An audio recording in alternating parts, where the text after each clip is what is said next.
இன்றைக்கி பயங்கர லேட்டு. ரொம்ப ரொம்ப ரொம்ப ரொம்ப லேட் ஆகிட்டேன். இன்றைக்கி ஆஃபீஸ்க்கு வச்சு செய்ய போகிறாங்க என்னைய. என்னோடய க்ரைம் லெவல் ஆஃபீஸில் கூட்டிகிட்டே இருக்குது மக்களே. ஆல்ரெடி நம்ம நல்ல ஆஃபீஸில் ஒரு மிகப்பெரிய பதட்டத்துக்குரிய ஒரு விஷயத்தை உருவாக்கி வச்சுருக்கேன். பதட்டத்துக்குரிய விஷயம் அப்படின்னா, எல்லோரும் சேம் ட்ராக்கில் போவாங்க, நம்ம மட்டும் தனி ட்ராக்கில் போவோம். எல்லோரும் டைமிங் ஃபாலோ பண்ணுவாங்க, நம்ம டைமிங்லாம் ஃபாலோ பண்ண மாட்டோம். 9 o'clock ஆஃபீஸ் டைமு, நம்ம 9:50 10 o'clock தான் போவோம். ஹெச்ஆர்லேருந்து டெய்லி மெயில் வந்துட்டுருக்கு எனக்கு. என்னோடய க்ரைம் லெவல் கூட்டிகிட்டே போகுது. இது எங்கே போய் முடிய போதோ தெரியல. போவோம், எவ்வளோ தூரம் போக முடியுமோ போவோம். என்னப்போ என்ன நடந்துடும்?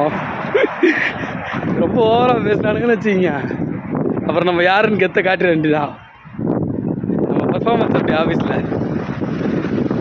அப்படி அதையும் மீறி பர்ஃபார்மன்ஸையும் மீறி ஒருவேளை என்னையை அஃபெக்ட் பண்ண வந்தாங்க, அட்டாக் பண்ண வந்தாங்க வச்சுக்கிங்க, காலில் ஊற்றுற வேண்டியதான். பொதுவாக நம்ம ஒர்க் பண்ணுற இடத்துல நம்ம ரொம்ப ஸ்டிப்பாக இருக்கலாம். ஆனால் அந்த ஸ்டிப்பாக இருக்கிறதுக்கான கேப்பபிள், அந்த கெப்பாசிட்டி நமக்கு இருக்கா அப்படின்னு பார்க்கணும்.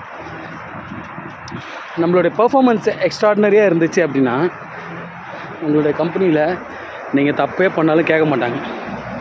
ஓகேங்களா? அதுதான் இப்போ இருக்கிற ஒரு ட்ரெண்டு. இதுவே பர்ஃபார்மன்ஸ் லோ, இது தெண்டர் சம்பளம், எதுக்கு வேலை பார்க்குற கம்பெனியில் இது எதுக்கு துரத்தி விடுங்க அப்படின்ற ஒரு பிளானுக்கு வந்துட்டாங்கன்னா நீங்கள் நல்ல பையனாகவே வச்சு செஞ்சு துரத்தி விட்டுருவாங்க. அதே போல் எல்லா ஆஃபீஸ்லேயுமே நம்மளுக்கு ஒரு எதிரி இருப்பான். எதிரினா சண்டை போடுற எதிரி இல்லை, நம்மளை பழி வாங்குற எதிரி. இன்டைரக்டாக நம்ம எப்படா தப்பு பண்ணுவோம், நம்ம குறை கண்டுபிடிக்கலாம் அப்படின்னு சொல்லிட்டு ஒரு செட்டப் சீனியருக்கு கேங் ஒன்று இருக்கும். அது எல்லா நிறுவனத்துலேயும் இருக்குது, இப்பயுமே இருக்காங்க. ஆனால் பட் என் சீனியர் எப்படின்னா, ஒரு 3 விஷயத்தில் ஒரு விஷயத்தில் பழி வாங்கிடுவார், 2 விஷயத்தில் சப்போர்ட் பண்ணிடுவார். ஹீ இஸ் வெரி குட் காய். ஸோ அவர் பழி வாங்குற அந்த ஒரு விஷயத்த சப்போர்ட் பண்ணுற 2 விஷயத்தில் காம்பன்சேட் பண்ணி அவனை மன்னிச்சு விட்ருவேன். ஸோ நம்ம வேலை செய்கிற இடத்துல ஒன்றே நம்ம எக்ஸ்ட்ராடினரி பெர்ஃபார்ம் பண்ண தெரியணும், அப்படி இல்லைன்னா பர்ஃபெக்டான டைமிங் மெயின்டைன் பண்ணி வேலை செய்ய தெரியணும். இல்லைன்னா நம்ம எங்கேயுமே நிலையாக வேலை செய்ய முடியாது.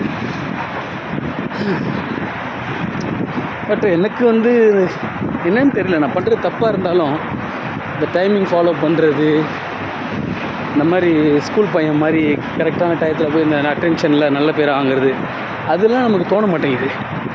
வேலையை பர்ஃபெக்டாக செஞ்சு கொடுப்போம். ஒர்க்கில் நம்ம கொடுத்த அசைன்மெண்ட்டில் 1% கூட அவங்களால நமக்கு குறை சொல்ல முடியாது.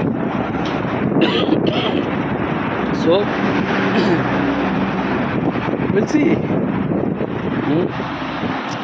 தானே லைஃபு. மனுஷங்க துரோகம் பண்ணுறது தானே இயல்பு இல்லையா? இது கம்பெனிக்குன்னு இல்லை, லைஃபுக்கு பொருந்தும். நம்ம நல்லா இருக்கணும்னு எவனுமே நினைக்க மாட்டான். இதுதான் யதார்த்தம். ஓகே மக்களே, will see tomorrow. Bye bye.